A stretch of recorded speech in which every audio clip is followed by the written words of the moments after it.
पर, इन गोदी यूट्यूबर्स की फेवरेट कंस्पिरेसी।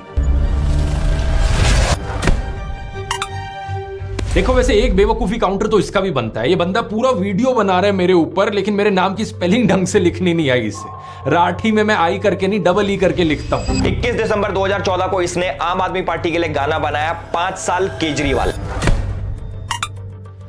एल्विश, किस एंगल से मैं तुझे सिंगर लगता हूं कि मैं आम आदमी पार्टी के लिए गाना बनाऊंगा, वो भी आज से 10 साल पहले। इस गाने को जरा सर्च करके देख ले यूट्यूब पर डाल के। 5 साल केजरीवाल गाना एक्चुअली में फेमस बॉलीवुड सिंगर विशाल डडलानी ने बनाया है। असलियत में मैंने इस गाने का सिर्फ एक री एडिट बनाया था आउट ऑफ पैशन। इस चीज पर बात मैंने स्टोरी ऑफ माय लाइफ वाले वीडियो में भी करी थी। कैसे 2011-12 में एक ऐसा समय था जब यूपीए सरकार के खिलाफ भ्रष्टाचार के बहुत से इंजाम लगे थे। उस समय इंडिया अगेंस्ट करप्शन आंदोलन हुआ, जिसमें अन्ना हजारे और अरविंद केजरीवाल ने पार्टिसिपेट किया, और इसी आंदोलन की वजह से मेरा इंटरेस्ट आया पॉलिटिक्स में। कुछ सिनिकल लोगों ने कहा कि आंदोलन तो कोई भी कर ले, अगर हिम्मत है तो लोग पॉलिटिक्स में क्यों नहीं आते। इसके बाद आम आदमी पार्टी बनी। दिल्ली के लोगों को भी नई पार्टी से उम्मीद दिखी, और इसी रीजन से फरवरी 2015 की इलेक्शंस में उन्हें 70 में से 67 सीट्स मिली।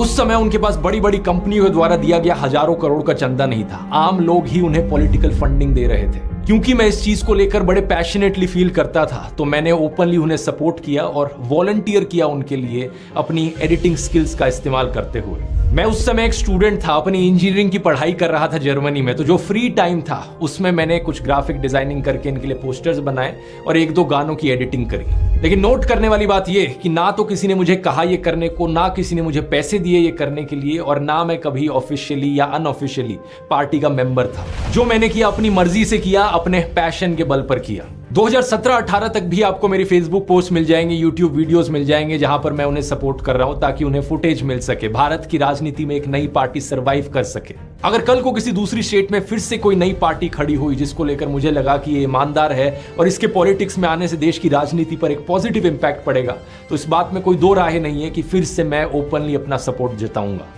लेकिन इस सब से मेरा कोई पर्सनल फायदा होगा या मेरा कोई पर्सनल फायदा हुआ आम आदमी पार्टी को सपोर्ट करने से, रत्ती भर भी नहीं। कई लोगों ने अफवाह फैलाई कि मेरा कोई रिलेटिव आम आदमी पार्टी में है, ये चीज सरासर झूठ है। मैं ना किसी पॉलिटिकल पार्टी का मेंबर था, ना कभी किसी पॉलिटिकल पार्टी से पैसे लिए, और ना ही मेरी फैमिली में कोई किसी भी पॉलिटिकल पार्टी का मेंबर है। अब एल्विश, तू चाहे तो तुझे एफिडेविट पर लिख कर दे देता हूँ, वो अलग बात है कि तुझे एफिडेविट पढ़ना नहीं आएगा। वैसे अगर आम आदमी पार्टी से पैसे मिल रहे होते मुझे, तो खुद ही सोच कर देखो दोस्तों, क्या वो पार्टी एक्सपेक्ट नहीं करती कि जिस तरीके से गोदी इन्फ्लुएंसर्स नरेंद्र मोदी की चरण वंदना करते हैं, मैं भी इसी तरीके से रोज ट्विटर पर अरविंद केजरीवाल के गुणगान करूं। मैं भी कहूं कि केजरीवाल जी जैसे आप एनर्जी से बात करते हैं, काश उसकी 1% एनर्जी से मैं भी बात कर पाऊं। कि 1% एनर्जी से अगर हम बात कर पाए तो फिर हम उस मैसेज को Thank you, sir. Arvind Kejriwal को मैं दिल्ली का पापा कहने लग जाऊं। Just to say father of the country is an analogy like a fatherly figure. कहूं कि ताल ठोक कर हमारे दिल्ली सीएम को डिफेंड करूंगा। सुनिए, ताल ठोक कर करूंगी देश के प्रधानमंत्री को डिफेंड। अर्नब की तरह वीडियो में पूछने लग जाऊं, केजरीवाल नहीं तो और कौन? Modi versus who? Modi versus who? Modi versus who?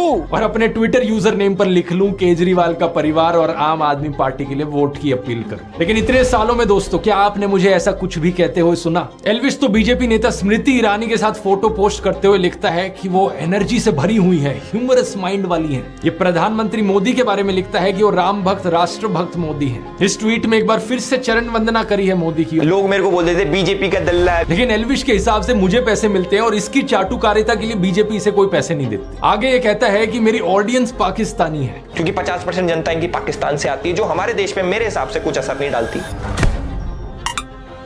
50% जनता पाकिस्तान से आती है, मतलब कुछ भी बोल देगा जो मन में आता है। बोलने को मैं भी बोल दूं तेरा पूरा खानदान पाकिस्तान से आता है, लेकिन इससे बात सच तो नहीं हो जाएगी ना। ये देख ले मेरी ऑडियंस स्टैटिस्टिक्स, 80% से ज्यादा जनता इंडिया से है और बाकी 20% में से भी कम से कम 10% वो इंडियंस है जो इंडिया के बाहर रहते हैं। फिर एल्विश कहता है कि मैंने औरंगजेब को सेक्युलर राजा कहा। इसके हिसाब से औरंगजेब जो था वो सेक्युलर था। लेकिन क्या इन सब चीजों का मतलब ये हुआ कि औरंगजेब एक सेक्युलर राजा था जो सभी धर्मों को एक बराबर देखता था? नहीं।